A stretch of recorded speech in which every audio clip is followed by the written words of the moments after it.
Good morning, Your Honor. You know, I'm humbled by the comments of so many people. I can't promise that I won't be emotional, but it's not to curry sympathy. I'm here to be punished today for what I did to my wife and my children. I take the crimes I committed against my wife and my children. I have no excuses. I beat my wife in front of my kids and put them in harm.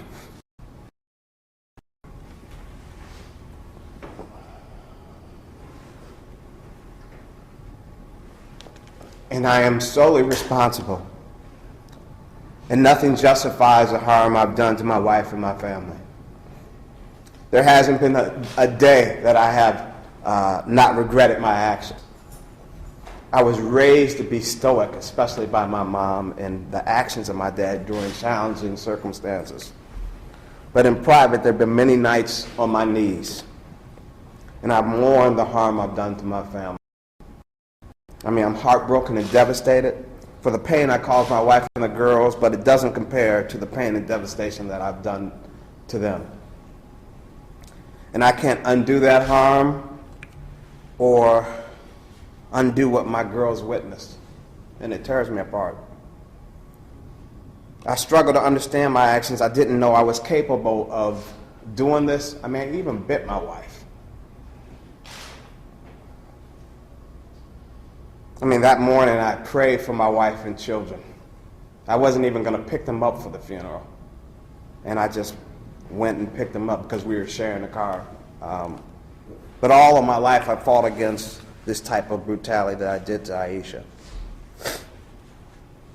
When I became a judge, I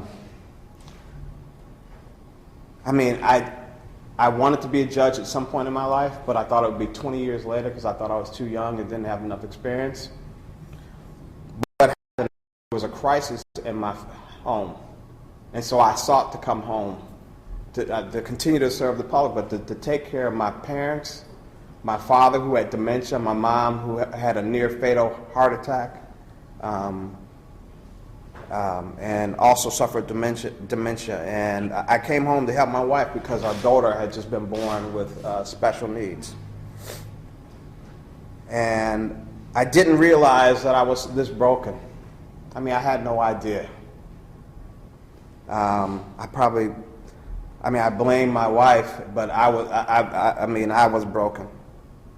I've done everything I know to do to understand why I hurt my wife and children and jeopardize the lives of what I value most, Ava and Audrey. I will continue to do whatever is needed to ensure nothing like this happens again. As people know that I've sought as much treatment as everything I knew to do. I joined 3 groups in the church. I've longed to apologize to my wife and her family. Prior to the plea offer, I told my baby Ava that I told her that I was wrong for hitting her mom and that I was sorry. I failed the public. I failed my wife and my family.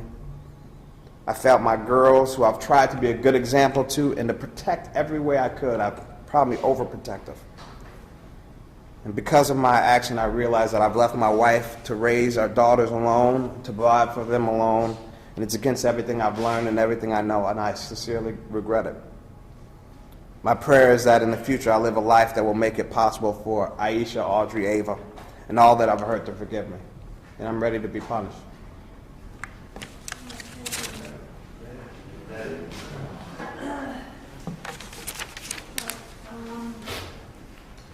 Proceed to sentence.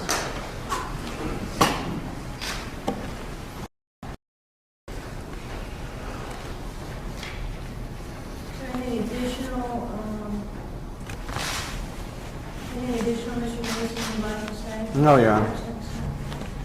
All right, I want to say I felt long and hard about what is appropriate in this case. And I want to treat you the same as I would any individual who was in front of me for this type of violent offense. Whether or not you were a steel worker, or an auto worker, a construction worker, or a white-collar worker, a clergyman, the law is equal, and we're all equal before the law, and we all are responsible for our own conduct and our own decisions. You know, your attorney said that this was a perfect storm. In reading over the volumes of letters and the pre-sentence that had been provided, in some ways it was, in some ways it wasn't. Coming because in the letter from the counsel who represented your wife in the divorce proceedings, and in other documents the court has seen from domestic relations, she had been asking you to go to counseling for 2 years before you separated in March of 2005. This is according to her and her attorney. On August 2nd, when you asked to get back together with Aisha, all she said was, before you brutalized her, Lance, I want you to get some treatment before we get back together. And at that point, you let loose on her. I read over the pre-sentence investigation, as I said, in the police report. And I'm just going to read part of it.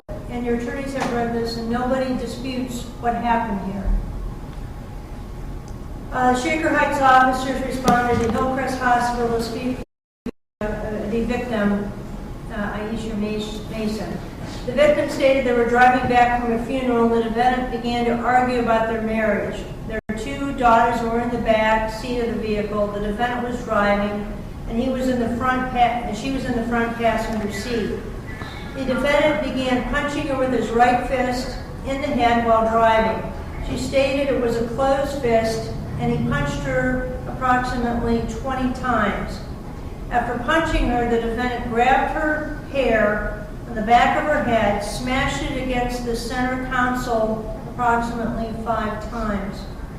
The victim stated as he was beating her, she continuously pressed on the vehicle's horn, hoping to get somebody's attention to help her. The victim then stated that the defendant began to choke her, but was unable to do so. He used his arm to pin her head and neck against the passenger door window. The 2 children were in the back seat of the vehicle screaming and crying. That's probably, in addition to the terrible, savage beating that you gave your wife, the fact that your children are in the back witnessing this, screaming and crying, exposing your children to this kind of violence is really unbelievable. The vehicle came to a stop at the red light, and the victim attempted to get out. The defendant grabbed her by her hair and would not let go. The victim was able to escape his grasp and exited the vehicle and onto the street. The defendant then crawled over the center console and the passenger seat, exiting the vehicle on the street, and got on top of the victim. The defendant continued to punch the victim in the face 3 or 4 more times, bit her on her right ear, stating, "Your life is over now." The defendant then got back into the vehicle and drove away. The victim then got up, ran down the street. She came across some Samaritans who helped her. And again, you know, all these people in the back of the courtroom, if you had reached out to them, there was a period of time, obviously, you separated in March of 2004 before this incident in August of 2014, excuse me. Any one of them would have helped you. Or if you'd gone to this counselor, or if you'd gone to this social worker, or if you'd gone to this pastor before this happened and reached out, they would have helped you. Now, in balancing what is appropriate, it'd be a lot easier if you came in front of me and you were a serial killer or you had a long criminal history.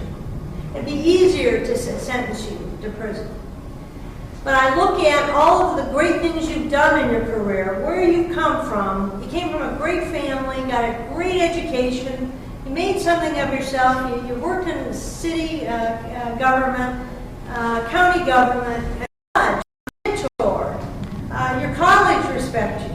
The attorneys who practice in front of you respect you. And yet, simmering beneath this, even though your wife had asked you to go to counseling, you did not. Now, as a result of a lot of pressures, you snapped on August 2nd. All of us are subject to pressures, and you know that as a judge, having handled so many of these cases. There's not one person in this courtroom that doesn't carry a burden with them. Either a sick child, or you lose your husband, or you lose your wife, or you lose a child, or your financial problems. But you don't take it on other human beings. Now, I'm looking at these pictures here of Isha. They're horrible. This one here shows not only her eyes are swollen shut, she's got a bite mark on her cheek. You bit her. You weren't satisfied to beat her, you bit her. Her eyes are swollen shut to the point her orbital bone is broken. And I'm not going to go through the multiple bruises on here.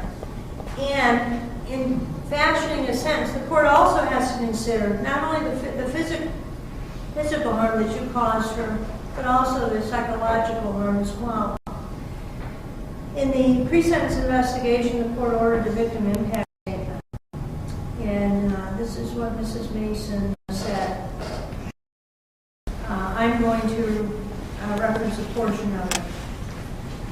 The incident of 2014 have changed my life forever.